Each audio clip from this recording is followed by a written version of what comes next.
All right, hello friends. So, as I said, we covered how bishops move in the last video.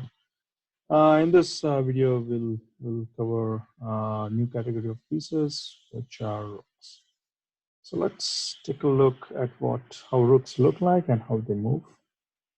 So I'm just gonna put one rook on the board. So this is a rook. And rook movements are again pretty straightforward, like the bishops. So bishops move diagonally, right, like this. Um, but rooks move only straight or sideways, right? And for that reason, a rook is capable of reaching any square, unlike bishops, which are only confined to squares of a single color. Rooks can go to any square, like a knight or a king. Rooks have the capability to move front and sideways and any number of squares. So let's say if I'm white, I can play my rook to g1, I can play my rook to c1, um, I can play my rook to b1, I can play my rook to a2, I can play my rook to a3, I can play my rook to a4, I can play my rook to a5, a6, s7, or e8, right? So pretty much this rook can go any square sideways or any square in the front. As before, no piece can capture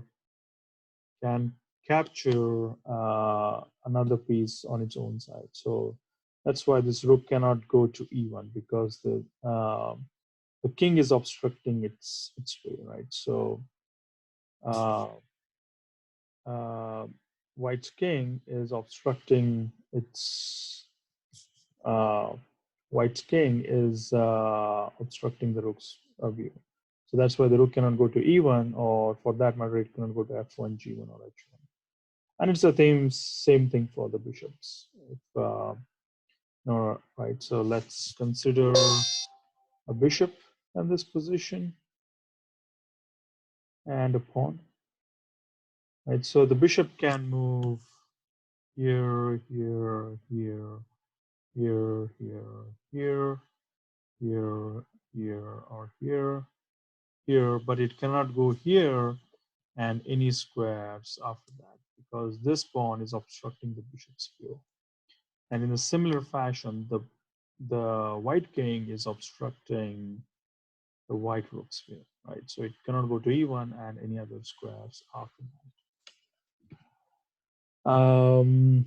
All right, so I'll just remove it. So let's take a look how rook moves. Let's say I play rook to a2. I can then move the rook to b2. I can move the rook to b6. I can move the rook to g6. I can move the rook to g3. Right. So rook movements are easy. And now I also want to cover another aspect of the chess game. So as we know that the objective of the game is to capture the enemy king. It's to get at the enemy king. And how do we do that, right? So in the very first lesson where we saw king moves, we established that two kings cannot come near each other.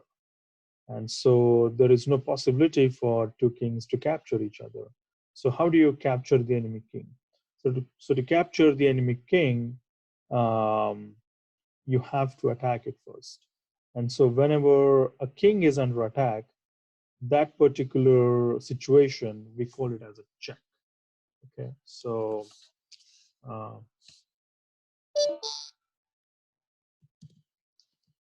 when a king is attacked, that event or scenario is called check. and the exclamation mark is not in the official definition. It's just something that I'm putting it afterwards. So that's called a check. So let's see how a rook can give a check to the black king. So I can put my rook either on g8, right, or on e3. And from there, it will give a check to the black king. So let's say I move the rook to g8, and now the white rook is attacking the black king. So the black king is under check. And there is another way to give a check to the black king. So let's say rook to e3, and again, the black king is under attack. So this is also called a check. So check means a king is under attack. So you can attack your opponent's king, right? So white can now attack black's king, and black can attack white's king. In both scenarios, either the white king is under a check or the black king is under a check. And I'll be talking more about this concept, but I just wanted to introduce the concept of a check here. We will then talk about what checkmates are. But for now, let's just stick to the conversation and definition around what is a check.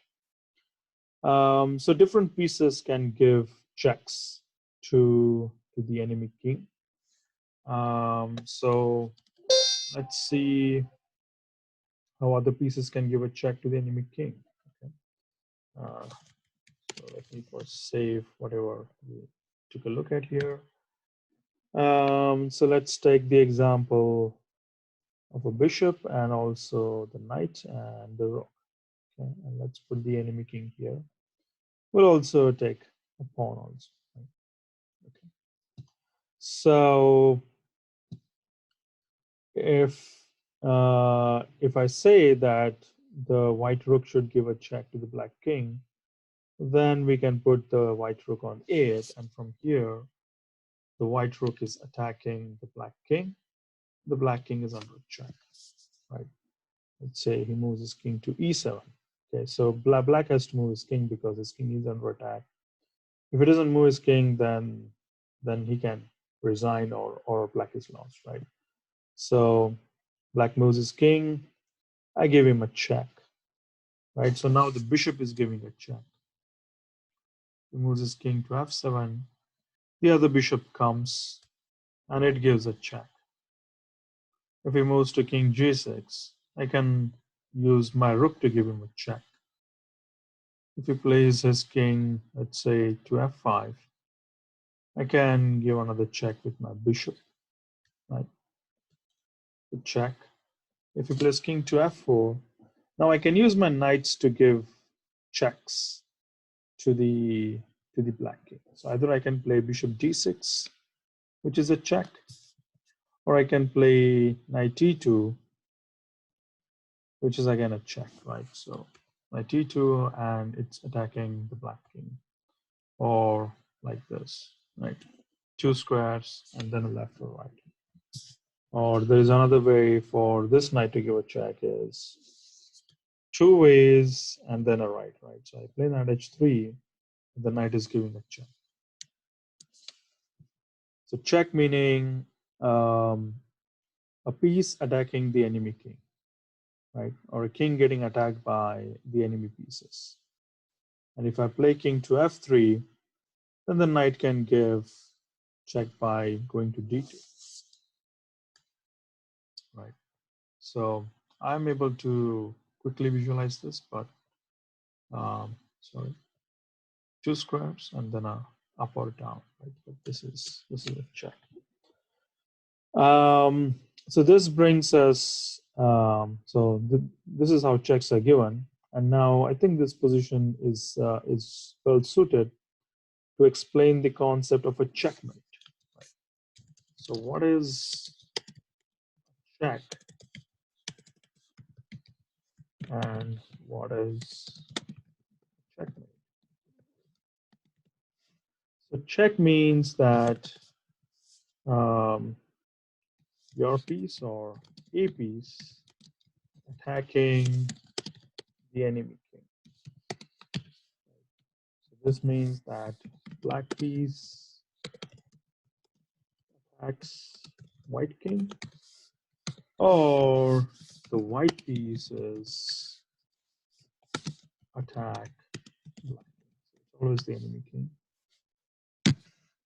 And when I say enemy, it's just for the sake of the game of chess. Yeah, right. So, all right. And what is a checkmate? So checkmate is a scenario where a king is under attack and it has nowhere to go. I.e., wherever it goes, it will be under a check. Okay. So let's take a look at the position on the board. So here, the black king is under a check by the knight, right? So the white knight is clearly attacking the black king, the knight on d2. So the king is under a check. But if, let's say, I have to move my king, if let's say as black wants to move his king and remove his king from under attack, where can he go? Yeah. So alternatives for him are go to g4, g3, g2, f2, e2, e3, oops, e3, e4, and f4.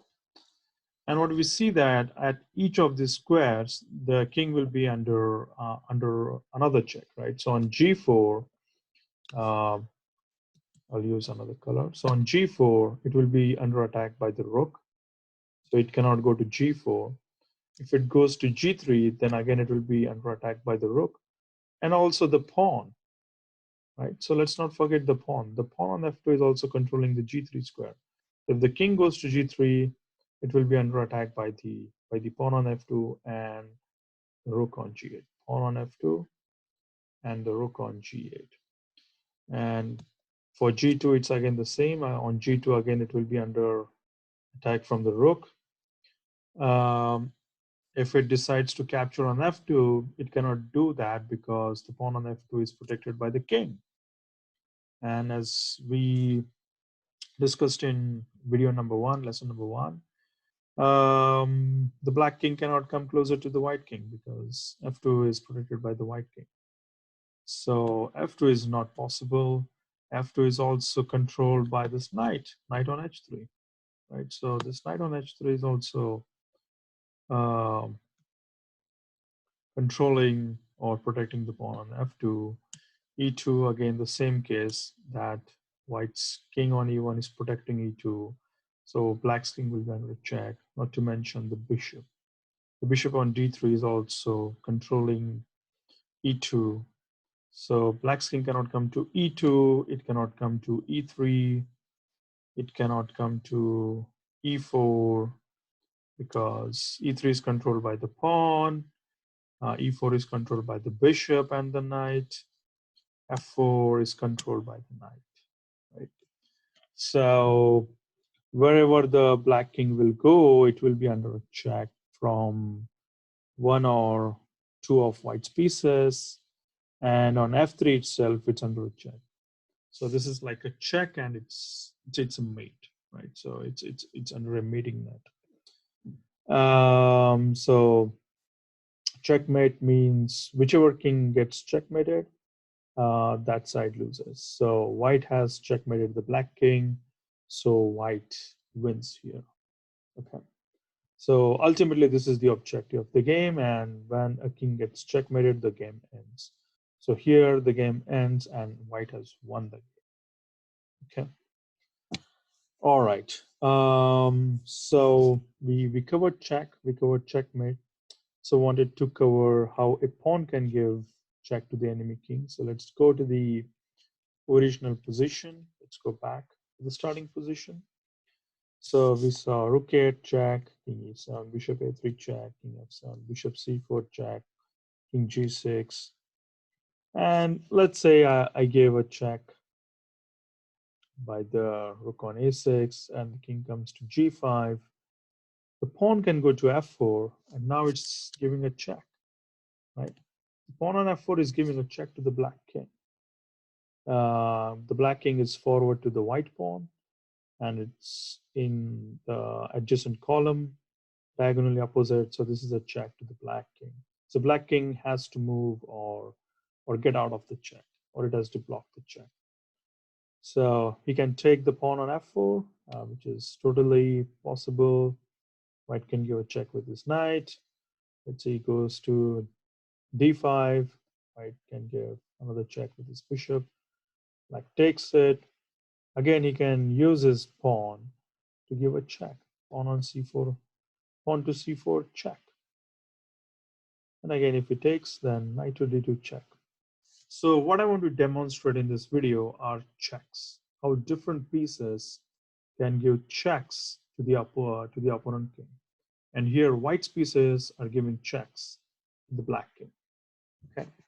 So I want to conclude this video here on how a piece can give check to the opponent king. It's checks are like one of the more important concepts in chess. You know, like it's one of the rules of how the game is played.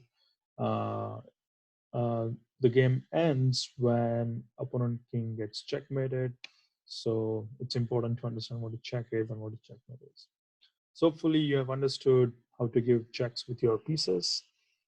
And I will conclude this video with the explanation of checks. In the next video, we'll look at how the queen moves. Okay, so the queen is the most powerful piece on the board, and we'll see how the queen moves. All right.